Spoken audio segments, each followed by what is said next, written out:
morning everyone, and welcome to our first Friday devotion for the month of February. For these devotions we focus on Ireland's female patron saint, Brigid of Kildare. St Brigid is one of Ireland's earliest and most famous saints. Although she spent most of her life in County Kildare, she was born in County Louth. She was born sometime between AD 452 and AD 465 in a small village named Farhart. Join us as we remember the life of St Brigid.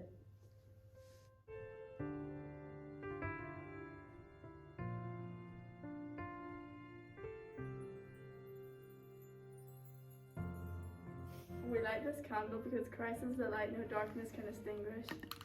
Apart but united in your spirit we come. We come into the presence of the joyful birther.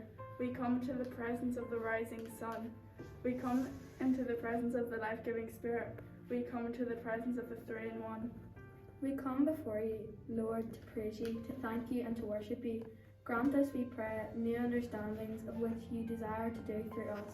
Lord Jesus, as we come to you, so come to us. Amen.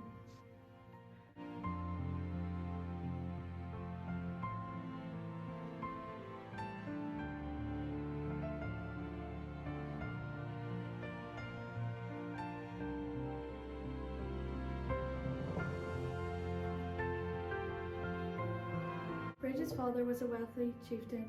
He did not agree with Brigid's generous manner. She often gave away valuable goods to the poor. Eventually, her patience ran out with Brigid, and he decided to try and get rid of her from the home.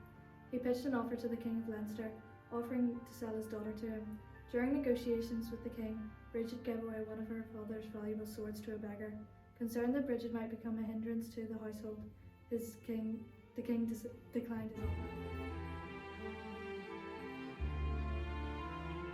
The ever excellent woman, the brilliant sparkling flame, the bird alert on the cliff edge, the healer of sick and lame. She was never half-hearted about the love of God. She never craved for profit, but loved her Britannia's Lord. A midwife of the faith was she, a farmer worker and a nun. All glory gave she to her friend, all praise.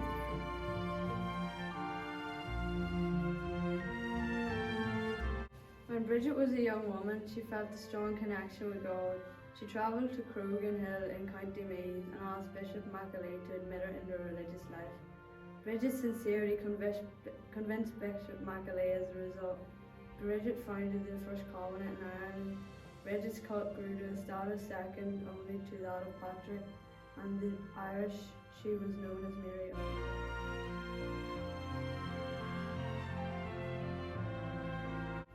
Matthew chapter 25, verse 31 to 40. Then the king will say to those on his right, "Come, you who are blessed by my Father, take your inheritance, the kingdom prepared for you since the creation of the world.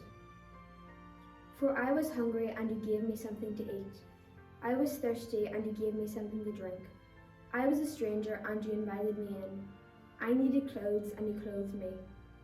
I was sick, and you looked after me. I was in prison, and you came to visit me." Then the righteous will answer him, "Lord, when did we see you hungry and feed you, or thirsty and give you something to drink? When did we see you a stranger and invite you in, or needing clothes and clothe you? When did we see you sick or in prison and go to visit you?" The king will reply, "Truly, I tell you, whatever you did for one of the least of these brothers and sisters of mine, you did for me."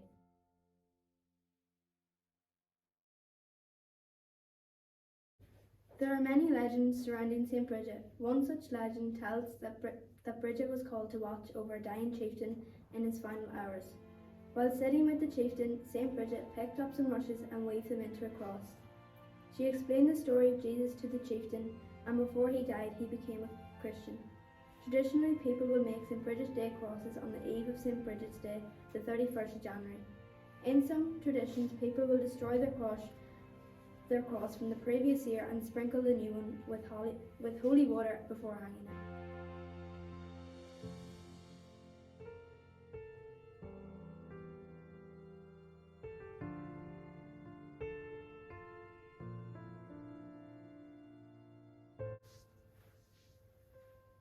Let us take a moment to reflect. Brigid made a cross as she prayed. She wove simple reeds into a new form. a richer and more beautiful creation. God, too, works patiently and persistently with the reeds of our lives. He invites us to offer Him the shreds of our suffering and the stuff of our dreams, our faith and our love, that He might make us of a new creation. Okay, this is our main rush. So start off with the rush, and we get a second one, and we turn it over. And all the time we need to be sure to secure it. So we're now ending up to try and get the shape. We have to keep turning it clockwise. So basically we just add another rush. So we now have 3 legs, 4-legged cross that we're making. So we get to make our 4th leg, we add a 4th rush. So basically we have our cross, we have what will be the cross. Traditionally it would be 16 rushes that you would use in a cross. So we're just going to keep adding, and as you'll see that the shape begins to take form. So when we just keep adding again and bending the rushes, turning it round, and what we're trying to do is we're trying to secure the previous rush that we added. So just bend it again and add the rush, making sure that we keep it nice and firm, holding it nice and tight, and again to maintain the shape of the cross. Now this is probably a traditional cross, and as I said to you earlier, girls, there's a 3-legged cross, and some of the more ambitious people in the group are down to try a 3-legged one. But we'll start with the traditional one first. So all the time we're adding to the shape and adding to the square shape that we want to achieve. Avrija awaraha neil vanish hammer aviona. Hogtu lahil aerch aro kevlin hogtu solis dundura. Avrija vetu edigu dorshid avitra. Yortakin rod ata lag is de Ordu shivashir. Fossilage ni far gochlashon ancient corp agus span. Amen.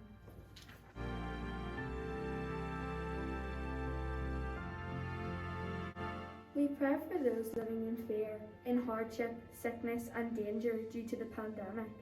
Lord, may they have fullness through you.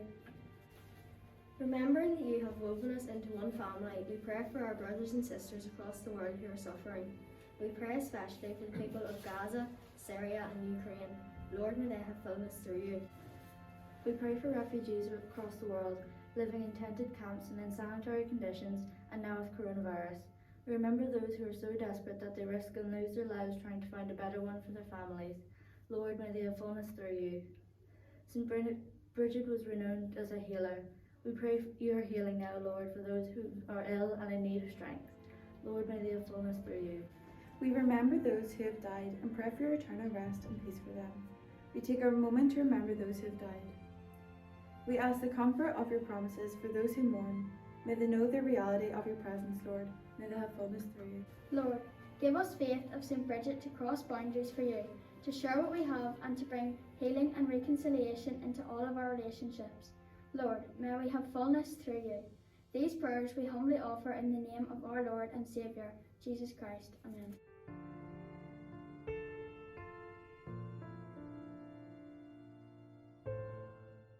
Okay, girls, you see the shape now? And we add in another one. And I suppose the most important thing is at the end that you secure the last rush to secure the whole cross. Otherwise, it would fall apart. And I'll show you now how you actually can do it. You can have this as big or as small as you wish. Some people would make them to put in their car, so they'd make a wee tiny one. Some people would obviously put them in their houses, and apparently farmers would also put them out in the outhouses for their cattle, because St. Bridget is something to do with healing, and possibly, you know, people would also put cloths out on the hedgerow on the eve of St. Brigid's Day, and that was to health and happiness for families. Now we're coming to the bit where we're going to secure the whole thing. So that was the this is the last one here, and what I need to do is I need to thread another rush through this, and that will secure the whole lot. Okay, so that's my last rush. So all I do is tighten everything up, okay? And you can see that there's not that won't disintegrate or anything, because it's all very secure and it's all very firm in the centre and all. So what I'll do now is I'm going to just trim of the edges. Yeah.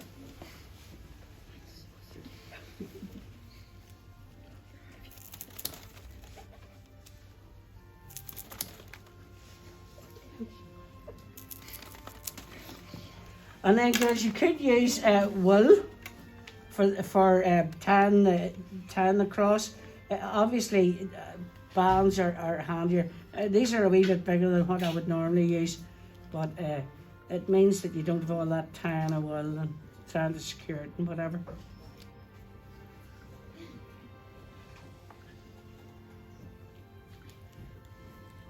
Have a go in there, girls.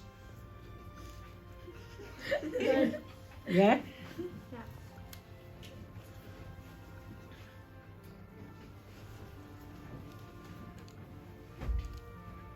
Now we're nearly there.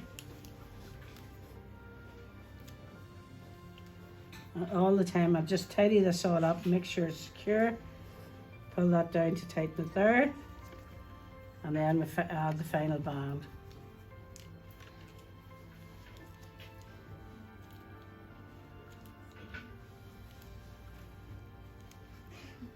And there you go, girls. That's your cross completed. This morning we have heard all about the life of St. Brigid, who is now recognised as the female patron saint of Ireland. Her feast day, the 1st of February, was celebrated on Tuesday of this week. St. Brigid was a woman who lived her life focusing on others, and we hope to be inspired by her example.